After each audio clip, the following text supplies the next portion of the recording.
Katcha SC3 steam cleaner red light flashing repair. So your first step would be to basically turn off and unplug the steam cleaner. So before inspecting the machine, switch it off and unplug it from the power outlet and allow it to completely cool. This helps prevent burns or electric shocks while you're troubleshooting. So make sure to unplug it and allow the steam cleaner cool down.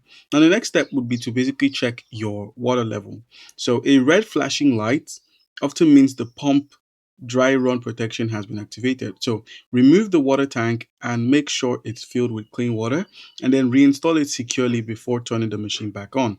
The next step would be to basically inspect the decalcification cartridge. So remove it and basically inspect it for damage or improper installation. Then reinstall it firmly so it's fully seated and then fill it up with clean water. So if you installed a new cartridge, leave it in place and continue using the steam trigger for about 30 seconds to allow the system to prime. And the next step after that is just to restart the machine. So once you've confirmed the water tank and cartridge have been installed securely, just go ahead and switch the machine off and then turn it back on. This resets the dry run protection if it was triggered by a temporary lack of water.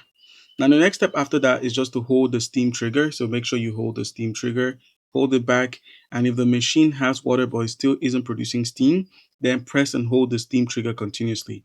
After installing a new cartridge, it may take around 30 seconds for the steam to reach full output as air is purged from the system.